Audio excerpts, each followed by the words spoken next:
नमस्कार दोस्तों, मैं प्रिंस और आप देख रहे हैं नई कृषि दर्पण यूट्यूब चैनल। तो दोस्तों मैं हूं मधुबनी जिला में और मधुबनी जिला से शहर से कुछ दूरी पर हूं।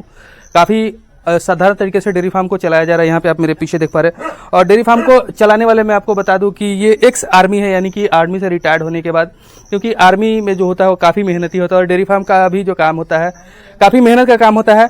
तो इन्होंने डेयरी फार्म का जो मतलब नुकसान, यानी कि जो निगेटिव चीज़ है वो चीज़ इन्होंने बताया है वीडियो में, और काफ़ी अच्छी जानकारी दी है कैसे करना चाहिए, क्या समस्याएं हैं हमारे बिहार में कि हम पंजाब की तरह नहीं बन पा रहे हैं। इन सारी बातों को इन्होंने इस वीडियो में बताया है। तो बिल्कुल आप वीडियो के अंत तक बने रहेंगे। और आपसे मैं रिक्वेस्ट करूं कि आप हमारे चैनल पर नहीं तो प्लीज़ सब्सक्राइब कर लीजिएगा, साथ में बेल आइकन का बटन को प्रेस कर लीजिएगा ताकि जब भी मैं वीडियो बनाऊं तो आपको अपडेट जो मिलता रहे। तो आइए ऑनर से बात करता हूं। उसके पहले मैं एक फार्म आपको दिखा दूं। काफ़ी छोटा सा फार्म है, अच्छा फार्म है, इस तरीके से करना चाहिए। तो मैं फार्म को दिखा दूं, उसके बाद मैं ऑनर से बात करूँ। यहाँ से आप देखेंगे फार्म, और ये फार्म जो है आपको ये किराए के ज़मीन पर ही चलाते हैं। जब से इन्होंने डेयरी खोल रखी है तब से किराए के ज़मीन पर ही चलाते हैं। और काफ़ी अच्छी अच्छी गाय भी इन्होंने रख रखी है। गाय की खरीदारी जो लोकल किसान से ही करते हैं और 24/7 यानी कि 24 घंटा ये मेहनत इसमें करते रहते हैं। काफ़ी मेहनत भरा काम है, आप सभी जानते भी हैं। और काफ़ी अच्छे तरीके से भी इन्होंने रख रखा है और किराए के ज़मीन पर ही हमेशा से ये करते आ रहे हैं। ये सबसे बड़ी खासियत है। उसके बाद भी ये मुनाफा, लेकिन मुनाफा दर हमेशा से कम होते जा रहा है। किस कारण से कम हो रहा है ये चीज़ भी इन्होंने वीडियो में बताया। तो बिल्कुल वीडियो के अंत तक बने रहिएगा। और जानकारी अच्छी लगती है तो प्लीज़ एक बार और मैं रिक्वेस्ट करूँगी चैनल को जरूर सब्सक्राइब करें, साथ में बेल आइकन का बटन जरूर प्रेस करें ताकि जब भी मैं वीडियो बनाऊँ इस तरह का तो सबसे पहले नोटिफिकेशन आप। नमस्कार सर, स्वागत है हमारा इस यूट्यूब चैनल पर। नमस्कार। सबसे पहले आप अपना परिचय दे दीजिएगा। मेरा नाम हुआ रवि प्रकाश ठाकुर जी। और पप्पू। जी जी। ग्राम मेरा कमतौल हुआ, रेलवे स्टेशन के पास, अच्छा। डिस्ट्रिक्ट दरभंगा। जी। वर्तमान में मधुबनी, अच्छा अच्छा। बिहार में। यहाँ ये फार्म आपका कहाँ पर है? मधुबनी बिहार? मधुबनी बिहार सप्ताह। अच्छा अच्छा। जो गूगल पर भी आप पप्पू डेयरी फार्म सर्च कर सकते हैं। अच्छा अच्छा। आपको पूरा डिटेल उसमें आएगा, वहाँ से मिल जाएगा। हाँ जी। तो जानना चाहते हैं, बहुत सारे लोग इस लाइन से भाग रहे हैं, ठीक है। तो आपको ऐसा क्या हुआ, आप इसके पहले क्या करते हैं ये थोड़ा सा बताएंगे, और आपको ऐसा क्या लगा कि आप इस लाइन में आ गए? जी, मैं पूर्व में एक्स आर्मी हूँ। जी जी। और मैं पहले भारतीय सेना में कार्यरत था। इसके बाद मैं वहाँ से आने के बाद डेयरी फार्म को अच्छे रूप में मैंने देखना सोचा कि इससे हमें कुछ अच्छा स्कोप है। जी जी। तो लगभग 2001 ईस्वी में मैंने इसको स्टार्ट किया। शुरू में हमने एक गाय से ही स्टार्ट किया इस डेयरी फार्म को। तो मेहनत इसमें अधिक है, मेहनत करना चाहिए। और अगर कोई हौसला से करे, अगर दिल से करे कि नहीं हमको इस डेयरी फार्म को चलाना है, तो उसमें कोई कोताही नहीं है। इसमें मेहनत के हिसाब से उचित मेहनत आना मिलता भी है। रहा बात यहाँ मार्केटिंग का, तो मार्केटिंग में थोड़ा सा दिक्कत आती है जी। यहाँ की परेशानी ये है, जैसे हमारे पास उत्पादन है कच्चा, इसका टाइम होता है 4 घंटा या 2 घंटा। जी जी। इसके अंदर में सही जगह हमको पहुँचा देना है। जो कंज्यूम करे, जो खाने वाले हैं या जो होटल है, होटल में थोड़ा सा पेमेंट का प्रॉब्लम होता है। यहाँ अभी जहाँ हम लोग वर्तमान में है वहाँ खाने वाले में प्रॉब्लम नहीं है, फिर भी कुछ जगह अच्छा दूध नहीं मिल पाता है, लोगों को नहीं मिल पाता है। कारण क्या है? हर जगह हर लोगों को चाहिए सस्ता, कम दाम में अच्छा दूध चाहिए, जो संभव नहीं है। हम लोग के पास जो दूधते हैं, उत्पादन करते हैं, आज का जो डेट का रेट है कम से कम 60 रुपये लीटर होना चाहिए। मार्केट में अभी 45-50 रुपये, 52 रुपये लीटर दूध बेचता है। लगभग 34 रुपये लीटर इसका लागत है। 1 लीटर दूध उत्पादन करने में 34 रुपया खर्च है। अच्छा। बनिस्पत इतना मवेशी है, इतना प्रोजेक्ट है, इसमें रुपया लगा हुआ है, प्लस थोड़ा मोड़ा कुछ ना कुछ प्रॉब्लम होता रहता है। अगर सजग है तो प्रॉब्लम नहीं है, सजग में थोड़ी सी भी लापरवाही अगर होती है तो इसमें प्रॉब्लम अधिक होती है। इसको ध्यान में रख के लोग, अगर सबसे मेन बात है कि इसका मार्केटिंग सही होना चाहिए। अच्छा अच्छा। रेट पर ही सारा कुछ निर्भर है डेयरी फार्म का। तो जैसे शुरुआत आपने कौन से साल में किया था? 2001 में हमने 2001 में आपने 2 गाय से शुरुआत किया था। हाँ। तो शुरुआत में अनुभव तो होगा नहीं, क्योंकि आप एक्स आर्मी थे, तो अनुभव होगा नहीं? अनुभव नहीं था, सिर्फ इस पर मेहनत करके हमने अनुभव प्राप्त किया। और कई जगह बड़े बड़े डेयरी फार्म थे, छोटे छोटे भी थे, वहाँ हम अपना समय व्यतीत करते थे। जाते थे तो उसको देखते थे, वॉच करते थे, इसमें कैसे माने इसका रहन सहन है, ये कैसे रखते हैं, हम कैसे रखते हैं। तुलनात्मक रूप से तुलना हम करते जा रहे थे। तो तुलना करते करते इसमें जो भी अनुभव लगा, धीरे धीरे इसमें इसका मुख्य रूप से मैस्टाइटिस अटैक ज्यादा होता है। अच्छा अच्छा। मैस्टाइटिस, उसका मुख्य कारण यही है कि गंदगी जगह पर मवेशी न बैठे। साफ सफाई थोड़ा ज्यादा इसमें होना चाहिए। जी जी। और गंदा हाथ से दुहाई नहीं होना चाहिए। धोने से पहले थोड़ा सा ध्यान रखना पड़ता है। अच्छा अच्छा। फिर धोने के बाद थन को धुलाई करने के बाद साफ कीजिए, बच्चा पी लिया है तो।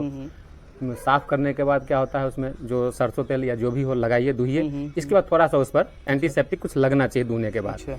ध्यान रखने वाली बात यह है इसमें कि यदि आप खाना खिला के धोते हैं तो संभव है कि दूहने के बाद मवेशी बैठ जाए। तो कोशिश ये होना चाहिए कि खाना खाने से पहले मवेशी को दूहें या खाते समय मवेशी को दूह ले। कम से कम 30 मिनट मवेशी न बैठे, जिससे कारण उसका जिससे दूध निकलता है उसका छिद्र बंद हो जाए। आधा घंटा उसका टाइम होता है लगभग, वो सिकुड़ने का टाइम होता है। नहीं तो उसके अंदर जो बैक्टीरिया है स्टेफाइलोकोकस या स्ट्रेप्टोकोकस वो ग्रोथ करेगा, या दूध गिर जाए या बैठ गया मवेशी, उससे दूध गिर गया जमीन पे, वो बैक्टीरिया इतना मौसम टेम्परेचर जो बॉडी टेम्परेचर है उसमें ग्रोथ करेगा। जब ग्रोथ करेगा तो उसके अंदर घुस जाएगा तो मैस्टाइटिस हो जाएगा। मैस्टाइटिस अगर हमको जैसा अपना अनुमान है, अगर 4 से 6 घंटा के अंदर में कंट्रोल कोई कर लिए तो कर लिए, अन्यथा हमको नहीं लगता है कि कोई मैस्टाइटिस को कंट्रोल कर पाएंगे। हमको जैसा निजी अनुभव है, हमने देखा है और हम प्रैक्टिस इस विषय पर किए हैं, काफी किए हैं। तो जैसे 20 से 21 साल आपको हो गया यहाँ करते हुए, जी, तो सबसे अच्छा मौसम इन लोगों के लिए और सबसे खराब मौसम कौन सा होता है, ये सबसे बड़ी बात यही है जी। मैं आपको बता देता हूँ कि अपना इस बिहार एरिया में जो भी है मवेशी पालक हैं, उनके लिए ये संदेश देना चाहता हूँ कि इस मवेशी के लिए सिर्फ और सिर्फ वही मौसम अच्छा है जो आपको अच्छा लगता हो। अच्छा, जो मनुष्य को अच्छा लगता हो, सिर्फ और सिर्फ वही मौसम इसके लिए अच्छा है। जैसे अधिक ठंड नहीं चाहिए, अधिक गर्मी नहीं चाहिए, अधिक बारिश नहीं चाहिए इसको। जी।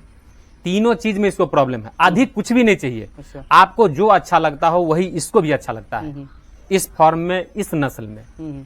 ये एकदम 100% सही बात है। आपको जो अच्छा लगो, हमको जैसा मौसम अच्छा लगेगा वही इसको अच्छा लगेगा। उसमें फर्स्ट क्लास ये दूध का ये कंडीशन इसका रहेगा। अच्छा। दूध देने की क्षमता बहुत अच्छी रहेगी। अपना जो हमको अच्छा लगता है कि बहुत अच्छा मौसम है, वही इसके लिए भी सुटेबल है। यही 100% सत्य बात है। तो जैसे हम रहते हैं वैसे इनको भी रखना मतलब शुरू करें। हाँ, हम लोग इसको बेड तो नहीं देख सकते हैं, लेकिन अब आ गया है, अपने बिहार में भी है, मैट आया है, एक मैट आया है, काऊ मैट करके आया है, वो हम दे सकते हैं। उससे 2 फायदे हैं। एक फायदा तो ये है कि मवेशी स्लिप नहीं करेगी। दूसरा ये है कि वो अगर बैठेगी तो उसका दूध यदि चूता है तो रबर है, उसमें जल्दी बैक्टीरिया ग्रोथ नहीं कर पाएगा, जिसके कारण मैस्टाइटिस में न होने में बहुत सहायक है रबर मैट। और जैसे यहाँ छिल जाता है, यहाँ छिल जाता है, बेडसोल होने का भी खतरा रहता है प्लास्टर पे बैठने पे, वो नहीं होगा मैट लगाने से। तो आप एक्स आर्मी थे, तो आपको डायरेक्ट मतलब डेयरी फार्म में क्यों आ गए, ऐसा कुछ सोचा होगा ना? क्योंकि हमने देखा कि हम आर्मी में अगर इतना मेहनत कर सकते हैं, कोई टाइम टेबल नहीं है, 24 आवर ड्यूटी दे सकते हैं, तो इसको हम कर सकते हैं। अच्छा, ये हमें लगा। मतलब मेहनती लोग ही इसको कर सकते हैं। जो मेहनत करेंगे वही इसमें सक्सेस है, जो मेहनत नहीं करेंगे उसमें सक्सेस नहीं हो शुरुआत करने के पहले कम से कम घूमना भी जरूरी है, 4-5 डेयरी वहाँ अवलोकन करना जरूरी है, ये ना सबसे बड़ी बात है। कि घूमना तो छोड़ दीजिए, सबसे बड़ी बात है कि आपके अंदर उतना जज्बा होनी चाहिए कि हम इसको कर सकते हैं। अच्छा। हाँ, हर मौसम में कर सकते हैं, ये सोच के काम करना होगा। बारिश भी होगा फिर भी आपको काम करना होगा, धूप भी होगा फिर भी आपको काम करना होगा, लेकिन काम करना होगा, ये सोचना है आपको। अच्छा। तब तब आप इसमें सक्सेस हो सकते हैं। अन्यथा अगर कोई ये चाहेगा कि हम किसी के बदौलत काम कर ले, इस पे ध्यान नहीं दे, तो संभव नहीं है। अच्छा। तो उसको प्यार करना पड़ेगा अपने तरह। जैसे अपने बाल बच्चा को देखते हैं ना, सर अपने बच्चे को आप मेडिसिन के लिए 2-4 घंटा वेट करा सकते हैं, जी। लेकिन इस फॉर्म के किसी भी मवेशी को 2-4 घंटा के लिए, 2 घंटा के लिए वेट नहीं करा सकते हैं। इस बात को खास ध्यान रखना है जी। हर पशुपालक को। अच्छा, तो जैसे आपने 2 से शुरुआत किया, फिर कितने दिन के बाद पशु बढ़ाना शुरू किया? 2 के बाद हमने 3 महीना के बाद 1 मवेशी लिया, 3 हुआ। इसके 2 महीना के बाद 2 मवेशी लिए, 5 हुआ। और 5 के बाद 2-3 मवेशी हम एक बार में खरीदते थे। लगभग हम 15 मवेशी तक रखे थे। अच्छा। तो मेरा सपोर्ट भी कुछ था, जैसे मेरे पिताजी पूरा मदद करते थे, और कोई थे सपोर्ट करने के लिए, 1-2 स्टाफ भी रख लेते थे। जी। तो उस समय दूध, सर सबसे बड़ी बात है कि जिस समय हमने 2001 ईस्वी में स्टार्ट किया, उस समय हम लोग जो अपने इधर खिलाते हैं भूसा, गेहूं का भूसा, जी, उसका रेट था 50 पैसे किलो। अच्छा। दूध का रेट था 14 रुपए लीटर। ठीक है। तो अभी अगर हम 20 साल क्रॉस किए हैं, 20 साल में भूसा का जो है उसका रेट हो गया है 11 रुपए किलो, दूध का रेट हो गया है 48 रुपए, 45 और 48 रुपए किलो। तो इसमें बहुत सारा अंतर हो गया। जो दाना हम लोग 315 रुपया में खिलाते थे, वो दाना आज 1310 रुपया में हम लोग को मिलता है।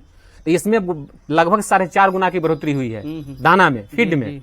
दूध में 3 गुना की ही बढ़ोतरी हो पाई है। तो स्वाभाविक है, निश्चित रूप से हम लोग डैमेज होंगे ही होंगे, हम लोग को मुनाफा में कमी आएगी ही आएगी। इसका समाधान हरा चारा हम लोग के पास उपलब्ध नहीं है। अच्छा।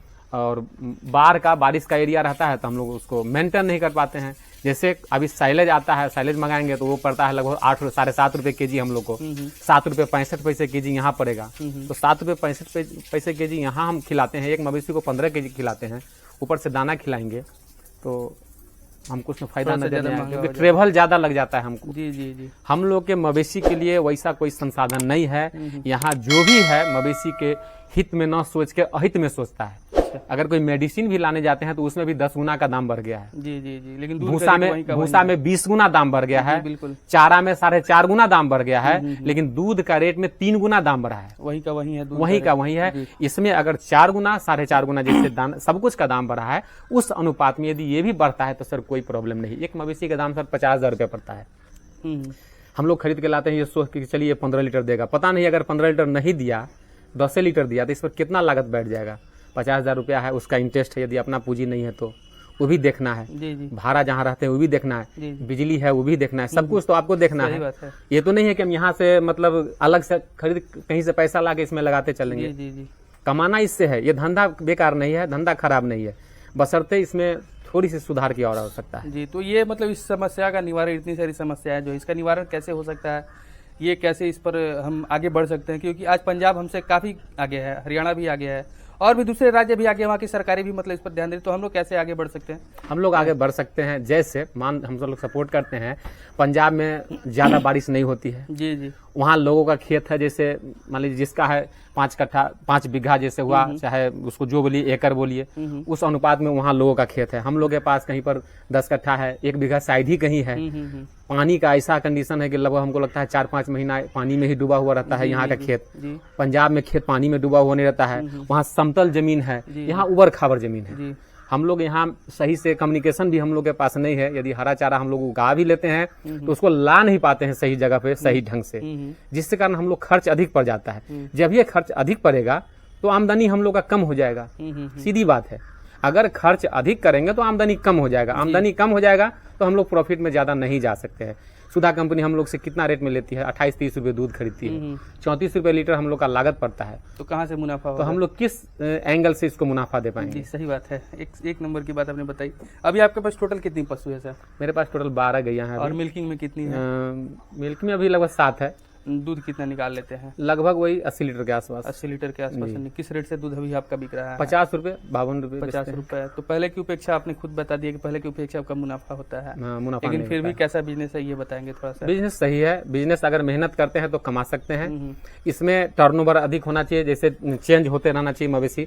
आप आज 12 मवेशी है तो कल 15-18 कीजिए, इसमें से 2-4 मवेशी बेचते भी रहिए। कम दूध वाले, कम पूंजी वाले को हाथ आप बेच सकते हैं, जिनको कम पैसे में मवेशी चाहिए।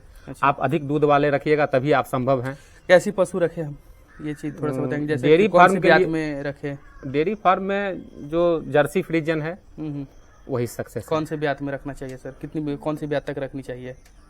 आप पहली ब्यात में भी ले सकते हैं, दूसरी में भी ले सकते हैं, तीसरी में भी ले सकते हैं। अच्छा अच्छा।